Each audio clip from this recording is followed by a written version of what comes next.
Hiya, Barbie. Hi, Ken. You want to go do a podcast? Sure. Jump in.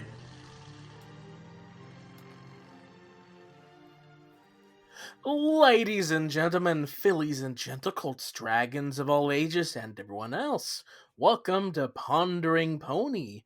I'm your host, John, and with me I have my co-host. Where'd you learn that? I made it up. Well, you better unmake it quick. You didn't like it? Well, it's great, Jay, but if you do that during the show, you'll mess up everyone else. You're the co-host, you know. I can do whatever I want. Besides, maybe someday I will be a star. I hope so. Just don't do that step, okay? Yes. Anyway, this is a podcast about toy media franchises, 2000s nostalgia, and whatever else we want to talk about. And this week we are here to talk about My Little Pony, the movie, the 1986 one. The first My Little Pony movie. From If we were Generation doing our 1. normal thing of just covering the movies, this would be the first thing we were talking about. So Yeah, finally we getting would have around to it skipped here. the whole history of Megan and Spike and the others. I guess maybe we would have done like a double up of those things. You probably would have. Yeah. But we would have Yeah, skipped this everything is- else. Yep. Yeah, so this is kind of interesting because it is sort of a sequel, but it is also its own separate thing. This was one of a series of toy tie-in films made in collaboration between Hasbro and the Hollywood producer Dino De Laurentiis. This is actually the second one of these that we're talking about. The other one being the Transformers the movie, which came out after My Little Ponies the movie, and then they also did G.I. Joe the movie, and they were big enough. The first two were big enough box office bombs that they actually didn't even release the G.I. Joe movie in theaters. But yeah, these were made very quickly and very cheaply. Except for Transformers, which had the quality put into it. Yeah, that one's a little bit higher quality. It is still like a little bit quicker done, I think, than would necessarily be ideal. But yeah, this one, especially the My Little Pony movie, was widely panned on release. It was a box office failure. Hasn't really, like, with the other two, I feel like they've become a bit of, like cult classics. I don't know that has happened quite with this movie. This is more of like you watch it to like make fun of, or if you're really into My Little Pony, then you just watch this one out of curiosity and also to make fun of it.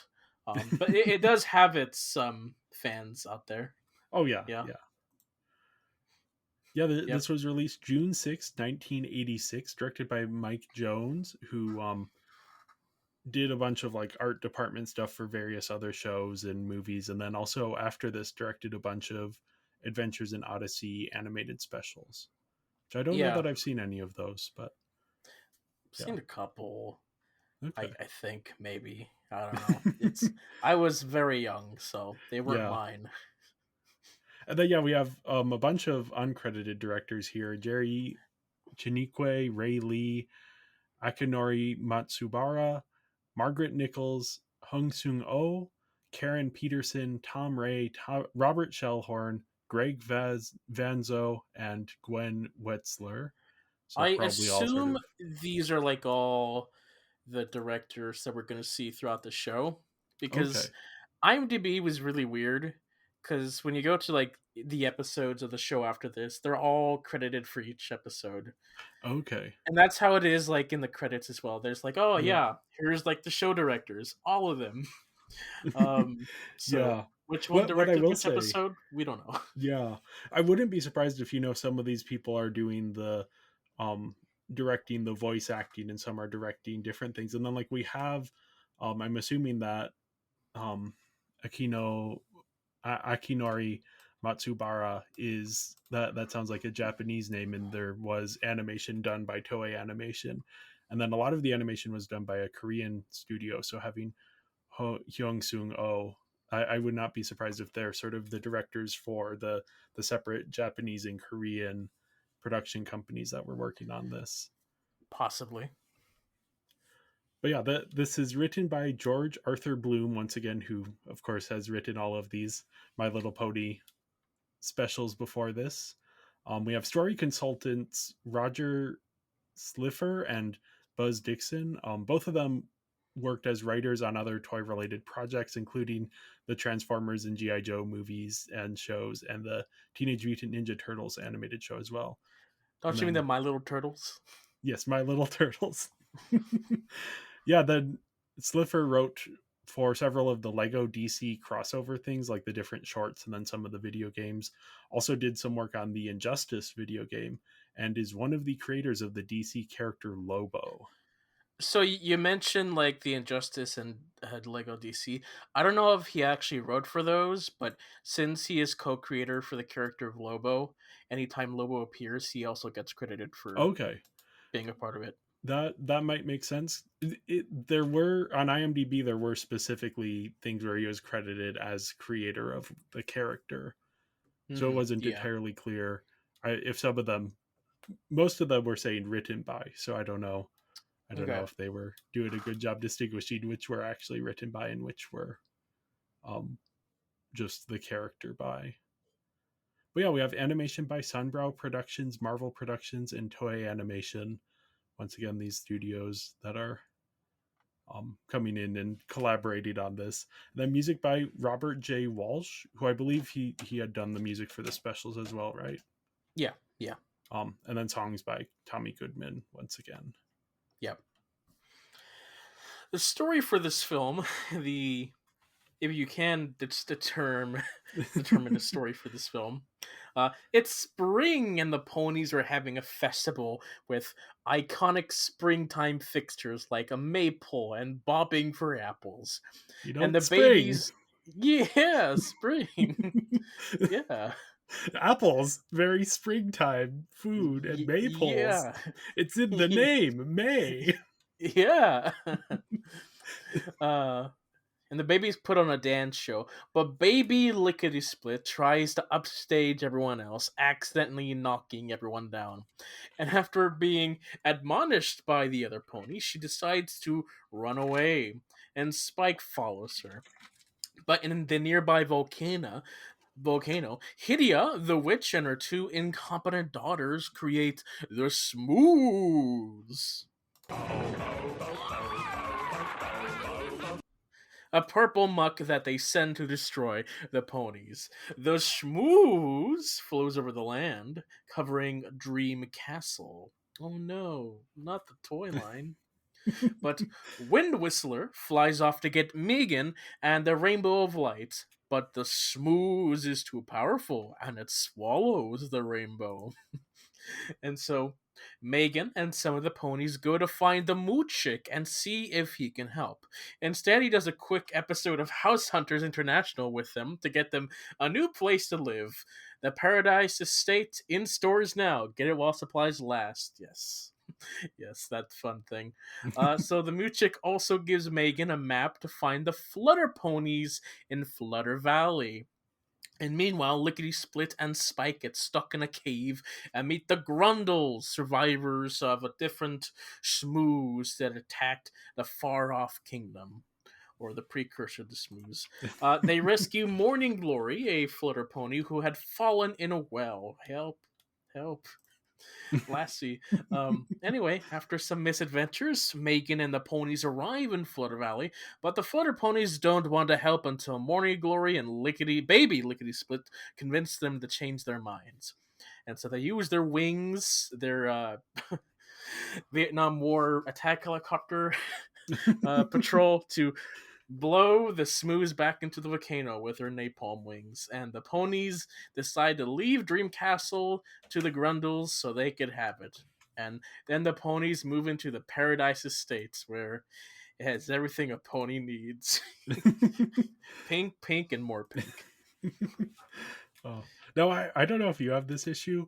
When I'm saying it out loud, I keep trying to refer to the smooze as schmooze, like Yeah. the Yiddish word. Hey, like say it whatever way you want it. This is a long movie, which is Yeah. weird because it's not like long, it just feels very long. There's a lot of time filler here.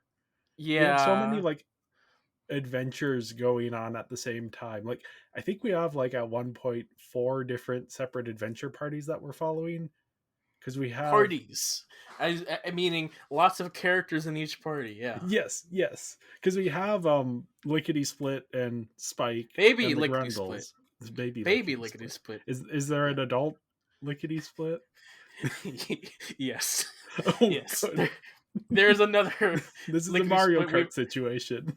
Yes, it is. Uh, Anyway, so baby Lickety Split and Spike are on their own adventure, and then there's the party that goes looking for them, which eventually gets whittled down to just Shades and the Bush Willie. And Shady. then there's Megan and her group who are looking for whatever they're looking for. And then there's the two daughters of the witch who are on their own adventure as well. So we're like cross cutting between these four different plot lines, and it's not like even cross cutting. Like we'll lose one of those plot lines for 20 minutes. And then it'll come back and you're like, oh yeah, I forgot that baby Lickety Split was still out there doing something. Like I think the witch's daughters stopped showing up for like the last 40 minutes. It's like they show up on the ship at the Yeah. end and I'm like, oh yeah, they were major characters who had more screen time than pretty much anyone else for the first half of this movie. And they've just been Yeah. gone. It's weird. I'd say that's an accurate problem with this film. There's too many characters, too many like plots, quote unquote, that Yeah. don't really matter. It's Um, it's also a problem of, and I don't mind atypical story structure. I think those can be fine. But for something like this that is trying to be sort of blandly entertaining, you need a little bit more driving narrative force. And there just isn't, like, for the first 30 minutes. When does Megan show up? She shows up like what, 30-40 minutes in to a somewhere in 90 there. minute movie. Yeah. And like the whole first part, we are getting what should be the backstory for the inciting incident. Like the inciting incident should be the ponies are having their spring festival and suddenly it's interrupted by the smooths. But no, there's like a whole 30 minutes But before we even Jay, get the smooths. that would be too similar to Rescue at Midnight Castle, where the Stratajohns just show up randomly. They had to like pad out time for the Oh yeah, filming. no, this definitely feels like there was an idea for, oh, let's do, here's a third special that oh, now we have to expand it, so here's multiple storylines that we're following, and we'll get like stuff tacked on to the beginning and the end to explain everything. Yeah. In a lot of ways, this film is sort of episodic, except Yeah. there's no conclusions to each thing. It's just here's a 10-minute segment of this thing. Oh, to be continued. It's like in the old adventure serial where things happen and they always have to end on the cliffhanger. Here's the thing though, I would be willing to forgive a lot of this stuff if this felt interesting or was like very creative in the world that it's showing us. Instead, it just feels like it sticks very closely to expected tropes Sure. and stuff that already, like, there's no wonder left in this world after two specials. We aren't seeing anything new and exciting. It's just like, oh, here's more rolling I hills. mean, we have Flutter Valley. That's Sure, that's a little bit, but that's like, that doesn't show up until the last 20 minutes. you got the volcano witches. They're in like Yeah, a the volcano stuff is fun. The evil layer doesn't look dissimilar from the evil layers that we have seen in the past movies. Sure. Like I want some slightly more exotic locales or something visually and conceptually to draw me in a little bit more, to where I can sit back and enjoy the sort of meandering pace, as opposed to just like, here's basically the same thing we've seen before. I guess the smooths is kind of different, but that, I don't know. That's not like a narrative idea that is interesting enough in how it is deployed Sure. to. Yeah, yeah. Maybe we'll get some of that. Maybe we won't. That depends on you. Yep, yep. Yep. No, I did also want to say I think it's kind of funny that we are introduced to the idea of pony gentrification, where the witches talk about how they used to live on this volcano all by themselves, and the land was not nice, and then the ponies showed up, made everything nice. Now the witches are being priced out of the ponies brought their whole foods. Now the witches are, I guess they don't like it because they like the grime. Dark, dank, and dreary. Yep.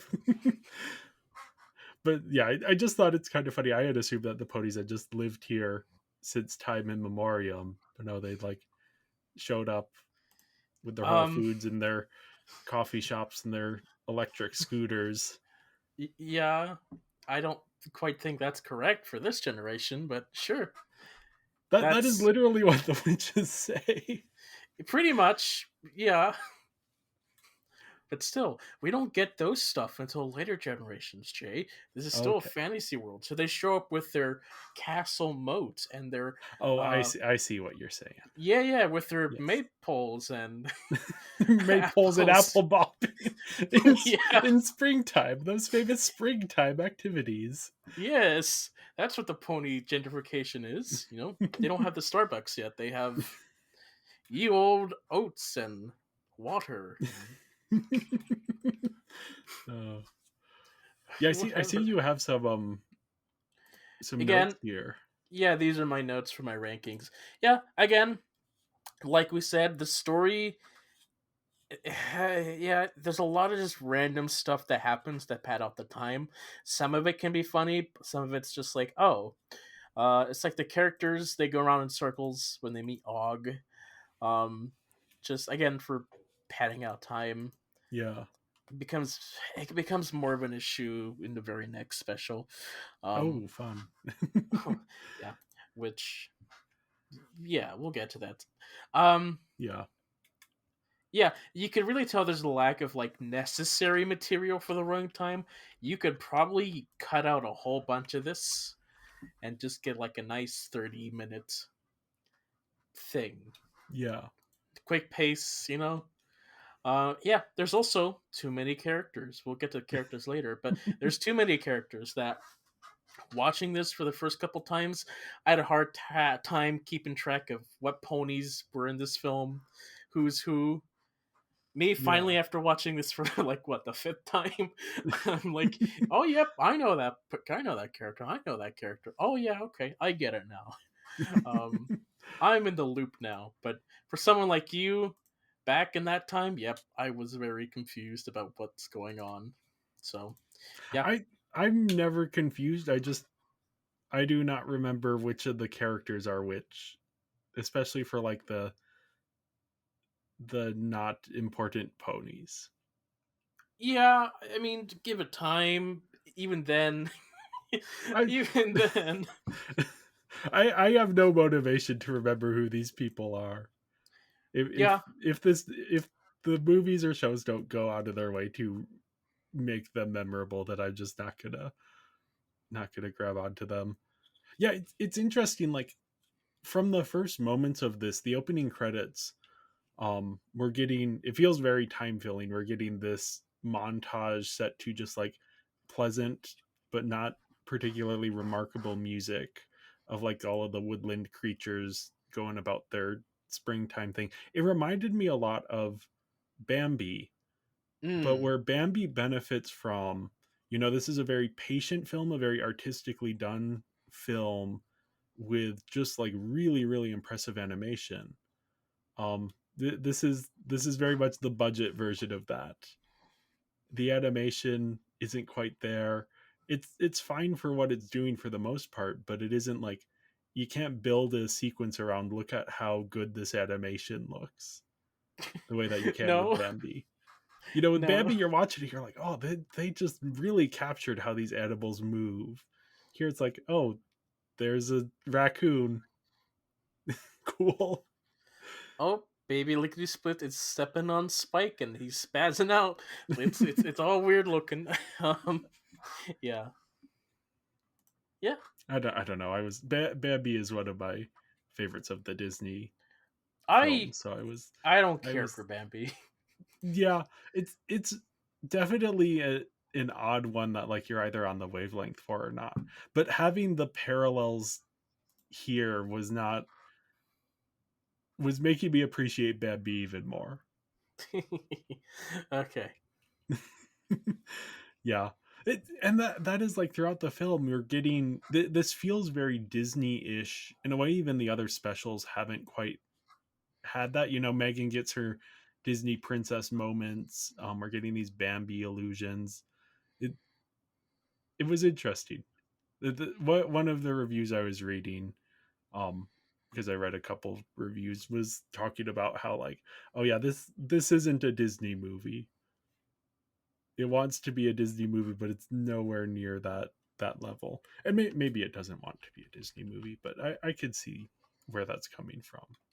Sure. Yeah. That's more than just like oh, this is animated, so therefore it's Disney. That there is some ambition there to have that. I'm sure the Also, isn't Smooths Bambi has like a counterpart. 70 minutes? The Smooths was reminding me of the and this is actually after, was reminding me of Princess Mononoke and the ending of that with this forest spirit. That's not what I was thinking, but sure. I guess that also makes sense. What were you thinking? I don't know. I feel like there was like some other Disney thing that has a force of some sort that comes over the land and kills things. That could be a lot of things. The fire in Bambi, um, Yeah, there's the probably water at some point. yeah, water, Fantasia, the death. Oh, yep, Fantasia 2000. There's a death thing in that. Whatever. Yeah, it Yeah, is what it is. yeah. This is definitely the type of thing where I'm like, there's no reason to watch this, not watch something that does a lot of these same things better. Yeah, like of the three things, this one doesn't have a show lore to like rely on, unlike Transformers or GI Joe, which came Okay, after yeah. their shows. Like this is before their show, so they're still figuring out what they want to do, and judging by the very first episode or arc, they're still figuring out what they want to do. Um, so yeah, yeah. Yeah. I gave the story a very generous 2. I gave it a slightly less generous 1.5, though I think that's still maybe a little bit generous. Depending on who you ask, yeah. Yeah, yeah. Yeah, the characters here, as you were saying, there are too many. Like, I tried to pare it down to just the characters who matter, but there are still so many here. Too many, yeah. Baby Lickety Split kind of is the central character for the most time of the movie, because she's sort of the first one who we specifically focus on and who has what I think is supposed to be the biggest arc, though if it's actually an arc is a little bit. Again, because once things get going, she kind of gets forgotten, and then Yeah. everyone else has their own thing. And then we return to her in the end. It's like, hey, guess what? Part of a team helping others, and I guess she learned her arc. I don't know. Yeah, her first moments were reminding me a lot of Barbie Rockin' Royals, where we have the one Barbie who's the rocker character who ends up in the royal school, and she's singing this a cappella song, and she starts adding her own little stuff to it, and gets called out by the other characters as like, hey, why are you trying to outshine everyone else? Like everyone else is working as a team to do this song, and you're adding your own things and upstaging people. Um, so But yeah, she we was get making the literally song that same better, thing. arguably, though. Yeah, Again, she was making it more interesting. Yeah, here you listen to that Lickety Split is episode. like, yeah, here Lickety Split is like baby Lickety Split. She's Yes. got her own thing going on. It feels very like little kid ish in the way that little kids tend to inherently be a little bit selfish, where it's like she doesn't even consider how anyone else might feel about this. And it doesn't bother her when Spike tells her, hey, if you do that on stage, you're going to knock everyone else down. She's like, no, it'll be fine. I want to be the star of the show. and then it everyone else wasn't will fine. get out of my way. And then it isn't fine. And she gets very upset for being called out for being selfish, which she was being selfish. I think that's a solid moment because kids don't always realize when they're being selfish. So it Yeah. makes sense that, she sees this as like a personal attack on her. Like, I just want to be myself, and you're telling me I can't be myself, so I'm going to run away. But then it is also, yeah, she was being selfish. Like, there's no way around that. So yeah, I thought that was a good moment and a decent motivation for her to then grow from. But then she runs off, and her arc has nothing to do with the flaws that were established at the start. Yeah, no, not really. She like gets So to a cliff and is like, I can fly because I believe in myself. And then she can't fly. And she's like, oh, I guess I can't fly, even though I believed in myself. And then she goes in a cave and meets the Grundles and has an adventure that has then wishes in a well. Wishes in a well. I don't What is know. going on with that? What does that have to do with it? I don't. Where is the arc here? Yeah, it also like her the whole naming thing with Lickety Split and Baby Lickety Split is also confusing because they're never always consistent by calling her Baby Lickety Split. Because Yeah, this one, there's lots of time where they just call her Lickety Split, and you're supposed to know the difference. But again, I don't think we've been introduced to the normal one yeah. I wasn't officially. recalling. I think she's probably appeared in the background because they're characters that appear in the background. But Yeah, yeah. yeah, yeah. Ah, man, I think like yeah, Baby Lickety Split. I think appeared in the Katrina as one of those small ponies in Okay, the that would make sense. yeah Spike Spike is here too, I guess. emotional support. Yeah, he he's there to say, "Oh no, what are we gonna do?" Well, he's also there to like keep make sure that Lickety Split is okay. Yeah, Baby Lickety Split. So good on him for not just letting that child go off on her own. but he himself is a child. Here, Yeah, okay. Here's the thing that was occurring to me because we don't understand much of how this pony society is structured. So I had just been assuming that the ponies we are seeing are sort of the more incompetent, less mature ponies. And then that somewhere out there are like the leader ponies who are making sure that the rest of the pony society is functioning. I believe that less and less with the more specials we watch. I think all of the ponies here are just kind of like babes in the woods. They're just kind of going about doing whatever they want. No plan, nothing going on. And then when something goes bad, they're like, "Oh, we need Megan. Go and get Megan." she's the only one that can open the locket for us. Yeah. Like, there. What is your emergency plan? I guess they do have the sandbags. Get the sandbags. Quick, get the sandbags. Like, who is in charge here? What is their system of government look like? Or is it Oh, just like they frolic in the woods? they frolic in the woods. That's their system. They just do and, then, whatever. and then bad things continue to happen, and they're like, "Oh no, what will we do? Go and get Megan, Yes, exactly. this random human Megan girl." is the leader, essentially. That Yeah, is true. she There's feels very Barbie-ish in this one, specifically like Barbie in her current iteration that we have right now, the sort of older sister Barbie. Like she's positive and intelligent. She always has a plan. She is the adult in these situations. Yeah, she kept the rainbow of light with her. Yes.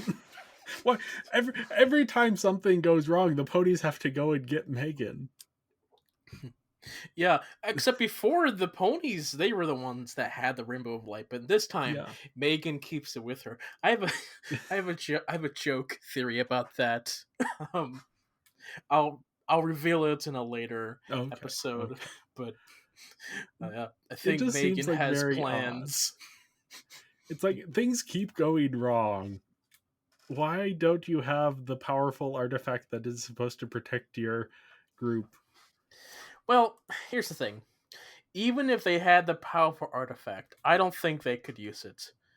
Because every time they've That's used fair. it, Megan was the one who opened the locket. I don't think Yeah. they can do it. They need her fingers to do it. But imagine like imagine you live somewhere and you have like you have the problem of you keep forgetting your keys when you leave. And so you give your spare key to someone who lives 2 cities away. And then every 2 weeks or so, you have to call that person up and be like, "Hey, I need my spare key. Can you let me into my apartment?" It's not only No, that not even that. you You have to drive there yourself, yeah pick, yeah. pick the person up, be like, "Okay," and then give the spare key back. Like, "Here you go. Here's the spare key. Don't And lose it." do you give them a ride back as well? Yes. Like, no, just uh put that under the doormat. I mean, yeah. don't put it under the doormat because that's where people are going to look first. But there are easier things to do than giving your spare key to a person who lives 2 cities away, Yeah, who you they have to did. pick up every time you lock yourself out of your apartment, which is every 2 weeks, based on how things seem to go in this pony world. I guess there's been a winter season, so maybe it's been a few Maybe, months. maybe. But uh you're mentioning of Megan being very Barbie-ish. She now has siblings. Yeah, Danny and Molly Williams. Their yes. last name is Williams. And these are the most sibling characters out there. Her sister is the younger sister who wants to prove herself, and her brother is the bullyish middle child brother who's a boy and who does dumb boy stuff, like wear Yep. baseball caps and chew gum. Yep. Or jelly beans? Is it jelly beans? I don't know. Looked like a pack of gum, but then he pulled a jelly bean out of it. Who knows? It was the 80s. They had a lot of candy Yep. stuff. These are just the most generic sibling characters you could get. Mm-hmm. They have like 2 seeds where they actually do anything. There's no reason for them. There's no reason for most of these characters to be here. Shades or Shady, I don't remember which name. You know which Shady. name. Shady. Okay. Yes. She's the pessimist pony. She has a lot of really fun lines. It's like, oh, what if it's gonna rain? What if we get all wet and catch pneumonia? Yep. Yep, she ends up on her own little adventure with one of the bush woolies. Yep. Very little self-esteem. Which there's the one pony who really hates her, who's just like always like, "Oh, Shady is so terrible. I hate everything about her. She always brings bad luck." So, you're talking about like the white and green one? No, it's the one who gets covered in the smooze. Yeah, the white and green one. Oh, the white and green one. Okay, Yeah, yeah, Gusty. That's her name. yeah. Okay, yeah. Do you know what the smooth does to the ponies? I'm assuming because there's a line of like, "Oh no, the spark has gone from her eyes," that it like makes them more irritable. It makes them like angrier, pessimistic, narcissist, sarcastic, like the Okay, non-happy version of themselves. Like yeah. Gusty, she is typically the sarcastic one. Like even before she got smoothed, but after she got smoothed, now she's really sarcastic. Um, so she throws all the hate on Shady. Yep. But yeah, then there's a whole bunch of other ponies who just kind of like show up in the background or don't really matter, and then have like one moment, and then Yeah, you got Wind Whistler, Fizzy, and Magic Star being the reoccurring ones for this one. Wind Whistler is probably my favorite one of this generation. okay, She's the intellectual one that says the smart words and speaks very mature eloquently, like. Eloquently, yes. And you got Fizzy, who's just bubbly and happy and thinks the best of everyone. yeah, I have no idea what Magic Star is doing. I don't know what her personality is, but she's there a lot of the time. yep. Yep, yep. Oh, Then we have the flutter ponies who are like very isolationist. They're like, no, the smooze is like a thing only we can deal with for some reason, but we're not going to do anything about it. They're just a bunch of introverts. It's like, will you do something? No, we don't want to leave her home. Oh. But Yep. somehow one of them got stuck down a well, so I guess I don't know what's up with that. I mean, that's technically probably still part of Flutter Valley, just in the Okay, well. okay. Yeah, Yep. I don't know how she got stuck down the well, but she did. Yep. Then we have the Grundles. I like the way that the Grundles introduce themselves. Yeah, they're good. Their Grundles are good. Yep. Grundle's good. They're the slightly more intelligent version of the Bushwoolies in terms of their function in the story here. They Sure. show up, they talk funny, they help the characters out. Yeah. Spike calls them ugly. Essentially, it's like, Yes. hey, Flutter Ponies, you clean them up. The Grundles are like, what? We're not smooth. This is what we look like. Oh, poor guys. And Yeah. now they have a new castle that looks much nicer than the where the ponies are living. Yeah. Good for them. I don't know why Grundleland couldn't be saved by the Flutter Ponies, but okay. Yeah, I don't understand this world. Yeah. The Moochik is here, and he's a real estate agent now. Yep. He's like, hey, here's some homes, and also a couple stadiums, and also multiple tombs. Would you like to live in any of these? The pyramids. Cleopatra, she lived in a pyramid. Yep. The total, yeah. The pyramids are not significantly more ancient than Cleopatra. You've What heard the about the statistic, right? Ritz at this fancy hotel? You've heard the statistic, right? Or not statistic, the fun fact that Cleopatra lived closer to the moon landings than she did to the building of the Great Pyramids in terms of like time wise, not geographically wise. I mean, not that that matters, but okay. No, but it's just one of those like historical details that it's like, Egypt, Cleopatra, and the pyramids. It's like, no, those were not happening at remotely the same time. And also those are tombs. And also so is the Taj Mahal. That's not a palace, that is a tomb. Why are you trying to sell them tombs? The Moochik, hey ponies, want to move into this graveyard? Yep. I don't know. There's some line about how the Moochik, he's always like so in his own head he won't even remember us. And I'm like, well, yeah, I guess he does live in like a giant mushroom. Like I don't know that he's completely mentally there all the time. I think he may I mean, be he getting some. he sold him a toy line, that's for sure. That's true. Yep. Yeah, they're finally like, oh, this is the one we want to live in. It's the one that looks like a toy set. And the toy set actually looked like that, so. Oh yeah, I could totally tell the way that it was animated that is exactly what the toy looks like. But the pool was just a sticker. There was What? no real water. Yeah. What? Can Not you even believe it? I guess it makes sense that there was no water shipped with it, but at least have like a little basin to pour some water in. Where would you put a basin in on a flat bottom? Oh, I didn't realize it was. I mean, sometimes they do. Sometimes they have the like they'll have it be like a little raised platform, and there will be like a little Jay, this is the 80s. That's too much plastic. It's going to cost so much. I think with plastic that the idea was it doesn't cost so much. Well, whatever. Anyway, Hydia, she's Hydia. the witch character, the kind of generic witch villain.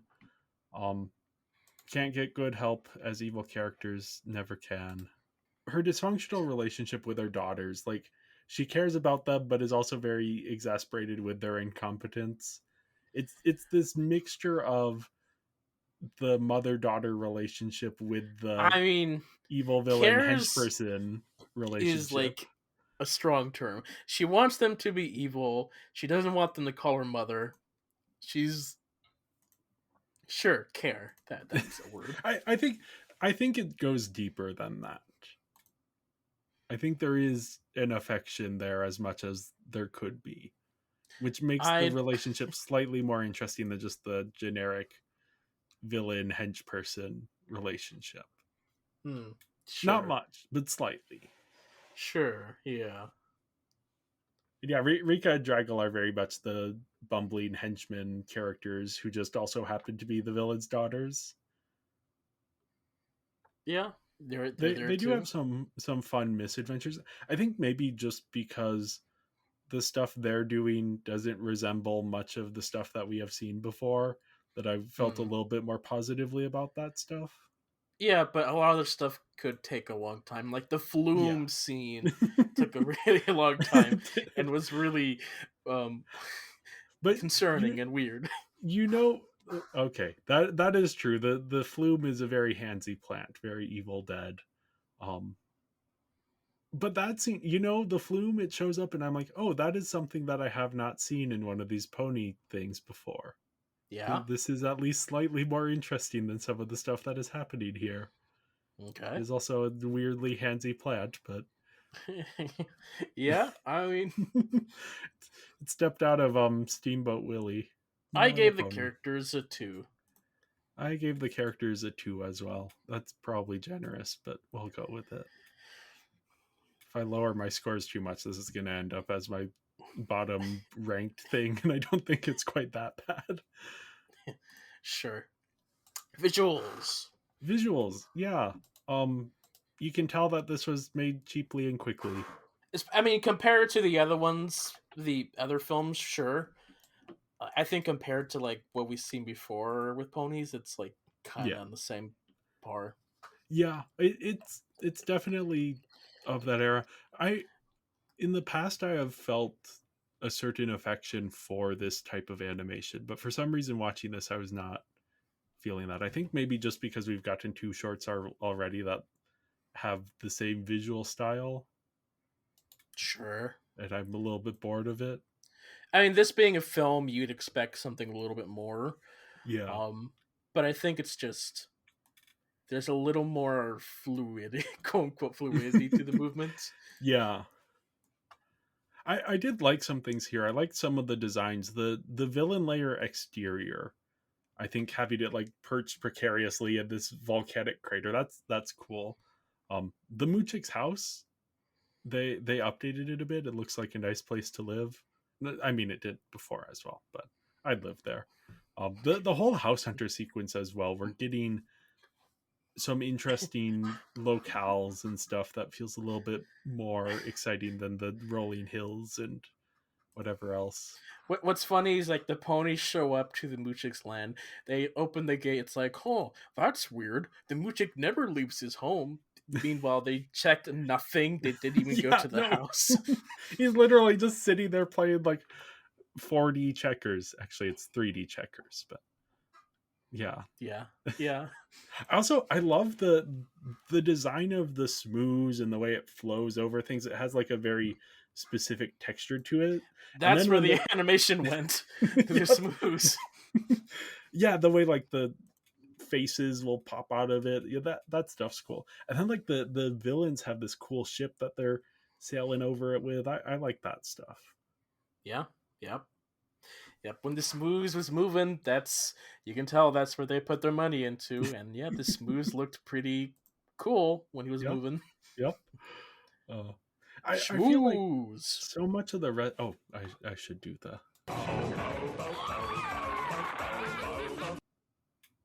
I was going to do that not every time, but every once in a while when we mentioned it, and then I completely forgot that I had that clip. Yep. But yeah, I don't know. It just feels like it doesn't have an imagination to it that I would like to see. Like the villain There's layer some looks form like of imagination, yeah, but there's a lot of stuff that came out at this time that it feels very similar to, yeah.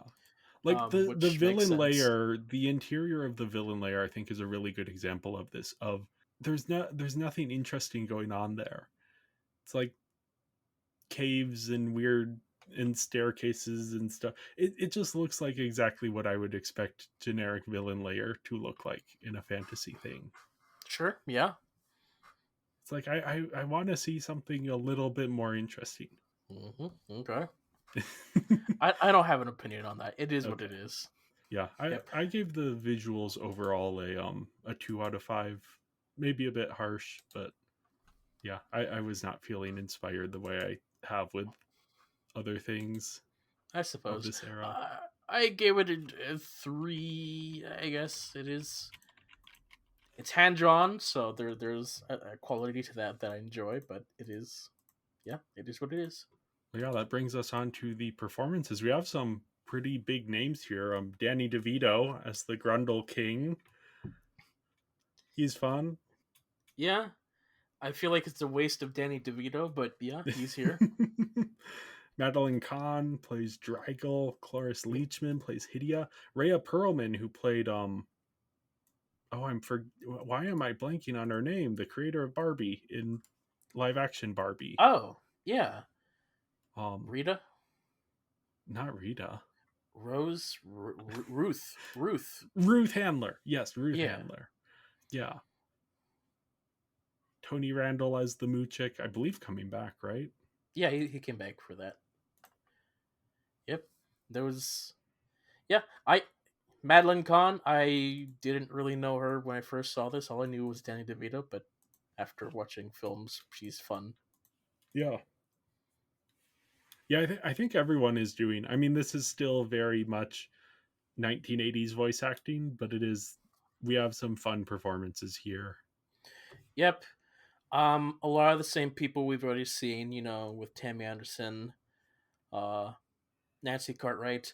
We have Peter Cullen, Optimus Yeah, Prime, yeah, as Agrundle and Og. Also, we got Frank Welker, yep. Yeah, a Scooby, lot of and Fred. yeah, Or just and I Fred. feel like we've talked about He's him on this he's in podcast before. everything, Yeah, yeah. essentially. Yeah, I feel like a I lot was of. recently watching something he was in, but I don't Oh remember. yeah, Danny is voiced by Scott Menville, who will voice Teen Titans Robin. Oh, okay. Yeah, I think the performances are solid overall, but I don't know. There's nothing that was inspiring me to give it more than a 3 out of 5. Yeah, 3 out of 5 makes sense. Music, hit or miss, depending on who you are. Yeah, I like the villain songs more than the hero songs. Um, I think the smooth song, the oh,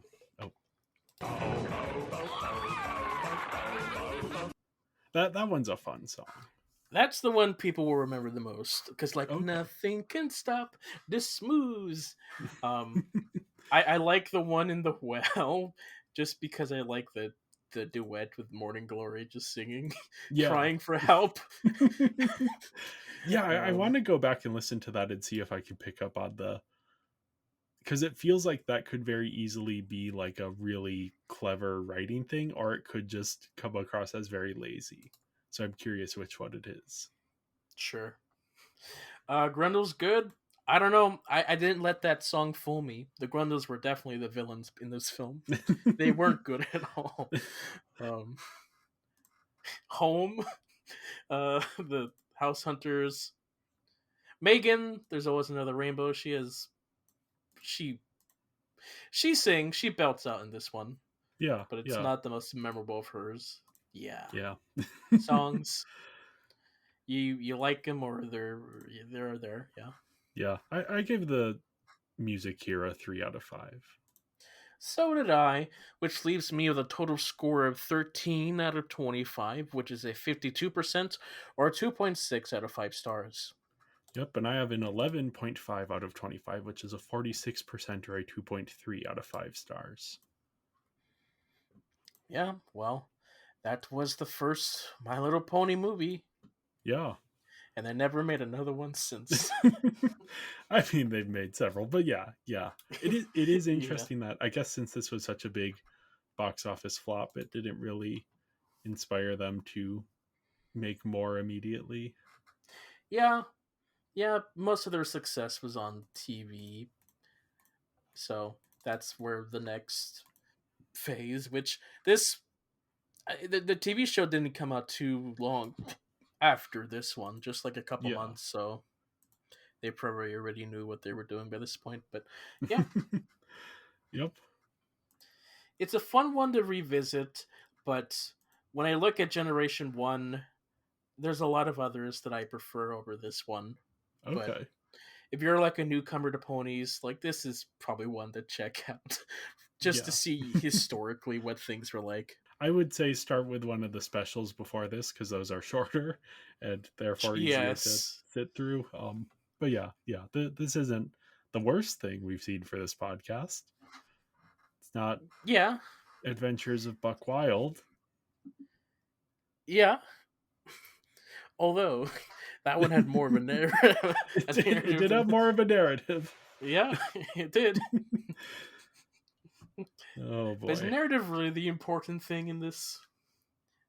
Yes, it is. Yeah, I tend to gravitate more towards characters, but yeah, narrative is a good narrative can help make these things go down a little easier. Yeah. So we'll see the show next time we come back to Generation 1. So yeah. With that, thank you everyone for listening, and make sure to follow us on social media. We're Binging Barbie Podcast on Instagram and Tumblr, Binging Barbie on Blue Sky and Serialized, and Binging Barbie, a Barbie movie podcast on Letterboxd. And if you enjoy this episode, make sure to leave a 5-star review and go join our Patreon at patreon.com/Binging Barbie Podcast. And we will be back next week for more Friendship is Magic.